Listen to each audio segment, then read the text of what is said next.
Have you ever wondered about the recent changes in Russia's military leadership and its implications?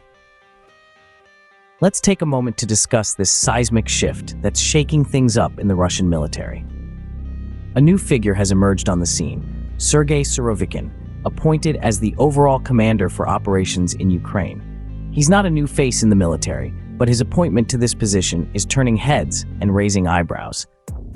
Surovikin is a figure of controversy, trailed by a past that's as tumultuous as the conflict he's now leading.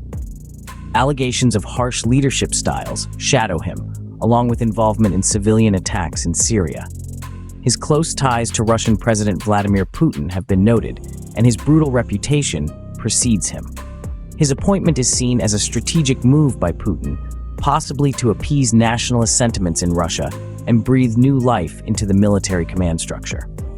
It's clear that his aggressive tactics and connections to private military groups have not won him any popularity contests among his former subordinates. With the recent escalation of attacks in Ukraine following Surovikin's appointment, it's clear that there's a significant shift happening in Russia's military strategy. Indeed, this change in leadership marks a significant shift in Russia's military strategy. Now, let us take a step back and understand the events leading up to this change. The story begins with Russia's war on Ukraine. It was not going as planned, and the Russian military found themselves in a position of faltering strength. The situation was dire, and something needed to change. Enter Sergey Surovikin, a man known for his brutal tactics and close ties to Putin.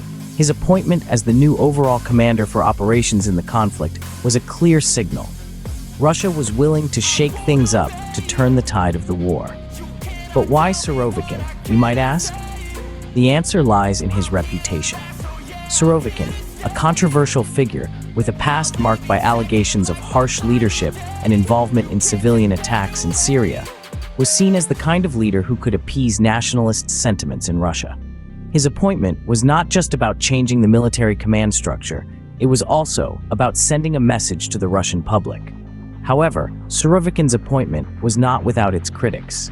Former subordinates remembered him as an aggressive leader with a penchant for ruthless tactics. His connections to private military groups were also a cause for concern. Yet, despite these criticisms, it was clear that Surovikin was Putin's chosen man to lead the war effort in Ukraine. The recent escalation of attacks in Ukraine following Surovikin's appointment paints a telling picture. It suggests a shift in military strategy under his command, a strategy that seems to be more aggressive and uncompromising than before.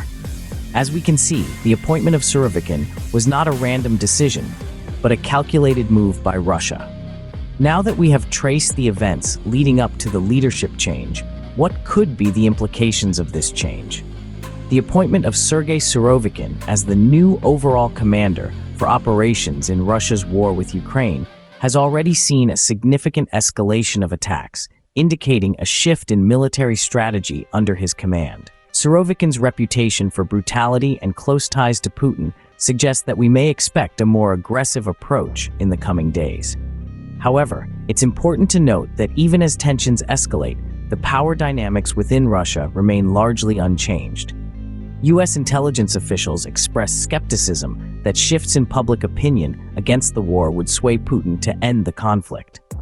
Putin's strong control over the country and media, coupled with his ability to suppress public dissent, means that he can largely insulate himself from popular uprising. In essence, even as the military strategy shifts under new leadership, Putin's control over the narrative and fear tactics continue to maintain support for the war. Therefore, while the leadership change has led to a shift in military strategy, it is yet to be seen if it will lead to a change in the overall course of the conflict. Let's quickly summarize what we have discussed so far. We've delved into the surprising shakeup in Russian military leadership, with the appointment of Sergey Surovikin as the new overall commander for operations in Ukraine. Known for his close ties to Putin and his aggressive tactics, Surovikin's appointment has stirred up quite a bit of controversy. We also retraced the chain of events that led to this pivotal change. Putin's war on Ukraine was faltering, and in a bid to appease nationalist sentiments back home, he brought in Surovikin. Despite allegations of harsh leadership and involvement in civilian attacks in Syria, Surovikin was chosen to take the helm and steer the conflict in a new direction. Finally, we explored the implications of this leadership change. The surge in attacks in Ukraine following Surovikin's appointment suggests a shift in military strategy. However, whether this change will be effective in the long run remains uncertain. Stay tuned for more updates on this evolving situation. Thank you for watching.